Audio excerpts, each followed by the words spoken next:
So I'm going to uh, turn it back over to Reverend Kathy for her message today, which is no greater wealth than wisdom, no greater poverty than ignorance. Reverend Kathy. All right. Thank you, Kira. Thank you. So this morning, ah, my talk is entitled No Greater Wealth Than Wisdom, No Greater Poverty Than Ignorance. And Socrates once famously observed, I know one thing, that I know nothing. I know one thing, that I know nothing. I was so inspired by his teachings. I was reading his teachings this week, and he was one of the founders of Western philosophy. And he believed it was his duty to make people aware of their ignorance. He argued that if you don't examine your ideas and your beliefs and your principles, your worldviews, and test them constantly, you could end up living your entire life based on false ideas and beliefs. And I find that a provocative statement. It makes me wonder how many people go through their entire life and never question their ideas or their beliefs. Socrates said we should continually clear our minds of false ideas. He said we do that through new knowledge and through testing the knowledge we live by. He said confessing our ignorance is a valuable and necessary step to becoming wiser, and that the love of wisdom was the most important pursuit above all else. The love of wisdom. I love those teachings from Socrates because I love to learn. I love to learn. I love to grow. I love to gain new understanding. And one thing I've learned is that it's important to have a beginner's mind, as they say in Buddhism. It's important to be teachable and to be able to admit I don't know everything. It's only with humility that we can grow, any of us. There's a story I've always loved. I've heard different versions of it about a university professor who went to visit a great famous Zen master. And while the master was quietly serving tea, the professor just went on and on talking about Zen. And the master poured the visitor's cup to the brim and then just kept pouring. And the professor was talking and watching the overflowing cup until he couldn't restrain himself any longer. And he said, "It's full. No more will go in." "This is you," the master replied. "How can I show you Zen unless you first empty your cup?" I love that teaching. I love that teaching. If we're too full of thoughts, if we're too full of beliefs, if we're too full of self righteousness and thinking we know it all, we're stuck. We don't grow. We don't continue to grow. And so Socrates would say, unless you question your views and ideas, you have no room for greater wisdom. Einstein, one of our greatest minds, said, "The more I learn, the more I realize I don't know." And I find that to be true. Um, all the great spiritual paths regard the darkness of the human condition as a result of ignorance. The Hindus say ignorance binds people to the wheel of birth and death. They call it samsara. The Buddhists say ignorance leads to grasping and begets delusion. The Apostle Paul taught that ignorance of God lay at the root of all forms of immorality. It's really true. I've been really thinking about these teachings. The Apostle Paul, that ignorance of God lay at the root of all forms of immorality, and that couldn't be better expressed than in some of the last words that Jesus ever spoke. "Forgive them, Father, for they know not what they do."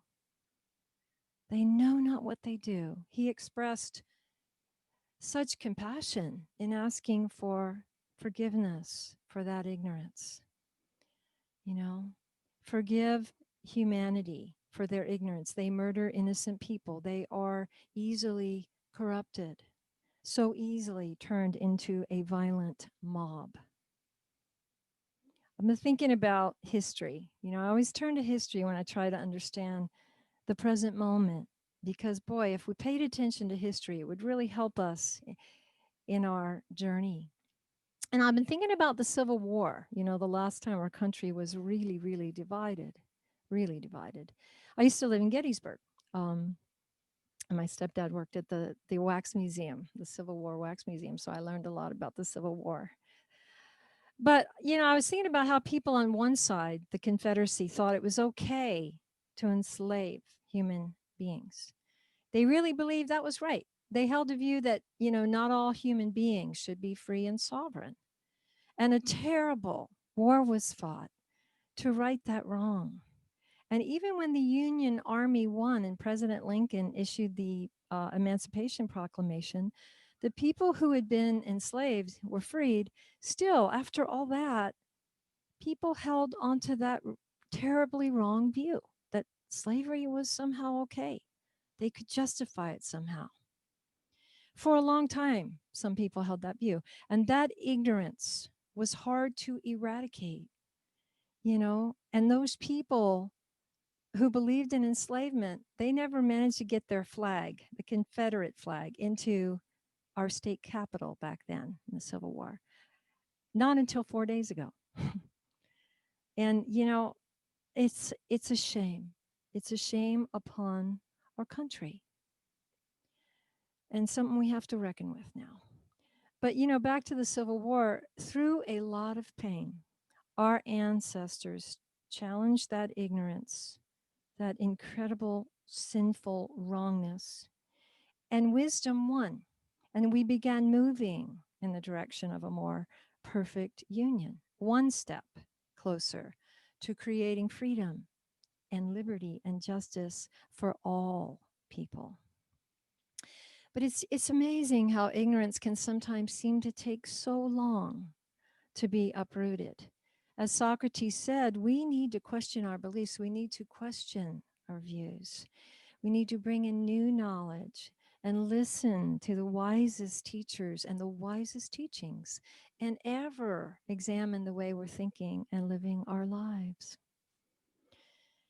In the ancient Yoga Sutras of India, the sage Patanjali wrote, "Ignorance is the root cause of suffering. Ignorance is the root cause of all suffering." And Patanjali described ignorance as rooted in misperception, not seeing clearly. And he said, one of the ways we tend to misperceive is we believe something is pure and virtuous and unbiased when actually it's not. It's impure and biased and not virtuous. And, thinking about that particular teaching from Patanjali is really what inspired this talk today because I've been asking myself, what is the cause of so much of the suffering going on in our country right now?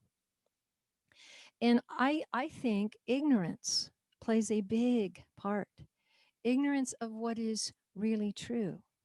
And I think this misperception of believing that something is virtuous when it's not is at the core, at the core. In my view, I really appreciate how Biden, I noticed in a number of his speeches, he says, in my view. I really appreciate that because, all we have is our view, our, our, our own truth, So in my view, there's a lot of information out there that is deceiving, that is not virtuous, that is used for dark and divisive and selfish ends. And we get to choose our news, and I think there's a lack of discernment in examining the sources of our information and also examining the intention behind what we're being told. I've been reading scriptural text on how the greatest spiritual traditions view lying, how they view deception, especially when it's used for selfish and corrupt means, especially when it causes harm, great harm, and it leads people astray. Here's something from Psalm 101:7. It reads, "No man who practices deceit shall dwell in my house. No man who utters lies shall continue in my presence." No man who utters lies shall continue in my presence. Hmm. The events of this past week were so disturbing, I'm sure, to all of you. And it's as if we haven't been through enough, right? Um, Seeing a riotous mob break into our sacred seat of democracy, our Capitol building, and desecrate it and cause harm and even death, we have to ask why. How did it come to this? And in my view, it came to this because those people believed an ongoing stream of lies they were being told. They believed the election was stolen because their leader said that over and over, nonstop. Even before the election happened, said it would be stolen if he didn't win. The truth is, in my view, he could not admit to losing. He could not graciously concede that he lost, even when more than 80 judges said it was a fair election, even when the Supreme Court said there was no fraud, even when the Attorney General and the head of election security said it was the most secure, fair election ever. Even with that, the people were lied to, and they were riled up, and they were angered, and they were called to arms, and they were unleashed at the Capitol building on our entire Congress, including our vice president and his family. Lies and deception cause so much suffering. Um, in Buddhism, the Maharat Nakuta Sutra 727 reads, "A liar lies to himself as well as to the gods. Lying is the origin of all evils. It leads to rebirth in the miserable planes of existence, to breach of the pure precepts, and to corruption of the body." And from Proverbs chapter 12, verse 22, lying lips are an abomination to the Lord. That's pretty clear and it's pretty strong. Lying lips are an abomination to Mother, Father, God, to the Great Spirit. So the point is, we must hold truth and hold honesty to be among our highest values and insist on it, not only in our lives, but in our government and in our media and news sources. The Mundaka Upanishad says, truth is victorious, never untruth. Truth is the way. Truth is the goal of life, reached by sages who are free of self will. And so, to me, we have some work to do as humanity to speak what is true ourselves and to be honest with ourselves about what we are aligning with and to demand truth and honesty from our leaders and government and media, and also to eradicate deceitful propaganda from our sources of news and to be very discerning in knowing the sources behind the information we take in. I have a friend who dabbles in conspiracy theories at times. And this one website that she likes, she tells me about it. She tells me about the stories she reads there. And I finally looked it up and I researched the woman that's behind this website. And come to find out, this woman has no education to speak of, no credentials, uh, just makes this stuff up in the back room of her apartment, and even has a concerning background check. And my friend didn't like hearing that. She didn't appreciate my research. Yeah, but I personally wish that she would be more particular about her sources of information. Because when we cease to hold as our highest value what is true, and we cease to question questionable sources, chaos prevails. We saw that. We understand this in our personal relationships, right? We trust our husband, we trust our wife, we trust our brother, we trust our sister because we believe they're honest with us. That's how they retain our trust. If instead we never know if what they're saying is true, we lose the foundation of a healthy relationship because trust is based on honesty and truth is the basis of overcoming ignorance. So we need to reestablish that same kind of trust in our government. I appreciated your prayer, Raul. We need to establish that same kind of trust in our government and in our sources of news. Because what happened here is people became so polarized, they only wanted to believe what they wanted to believe and were not open to considering they might be wrong. They were not open to considering that what they were perceiving as virtuous was actually not virtuous, or considering that what they took as true was actually lies and deception based on lust for power and for personal gain. Um, I was thinking of that metaphor this week, the blind leading the blind. And I was fascinated to discover it actually comes from the Upanishads. It comes from, somewhere around 500 BC. And I actually found the Upanishad that it comes from, the Katha Upanishad reads, fools dwelling in darkness, but thinking themselves wise and erudite, go round and round by various tortuous paths, like the blind led by the blind. Hmm. I remember a friend telling me a story about being a follower of a certain spiritual teacher up in Canada. And for about 5 years, this friend of mine sat in satsang and listened to a lot of spiritual talks by this man, this spiritual teacher, and he learned a lot. But then word got out that this teacher was having an affair with not one, but two women that actually were sisters. And many people left that spiritual community, including my friend. And I remember I had, read some of the writings of this spiritual teacher, and I thought he had some good insights. But clearly, this guy had some work to do on himself. He had some integrity issues he needed to deeply look at, issues of morality and of honesty and of ethics regarding being a teacher, because these women, these sisters, were his students. And so, I thought it was good that this teacher lost his followers, and that he was humbled because he needed to do more work on himself to get to where he was worthy of being given that kind of trust. And so part of the takeaway for me, why I tell the story, and the takeaway for me was we need to be really, really vigilant about who we give our power to, who we choose as a teacher. And I would say the same about who we choose as a president or a governor or a minister or any person in the position of power. Any of us who are in a position of leadership, we must be worthy. We must be honest and have integrity. And of course, we are always hopefully growing ourselves. The great leaders are the ones like Socrates who know they have much to learn and never stop learning.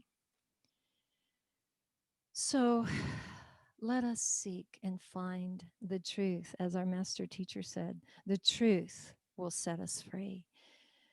And that let us remember that there is both wisdom of the mind and wisdom of the heart. And we can weigh our beliefs and actions on how aligned with love they are.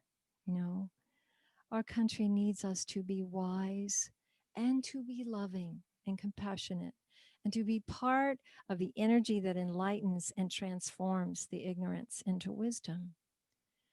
Pray for our country. Pray for our country in the coming weeks, that truth prevails and that healing begins and that violence is suppressed and that justice is served. And then we can all together be a part of creating a more perfect unity with each other and with our Mother Earth and with our Creator. So be it. And so it is. Thank you.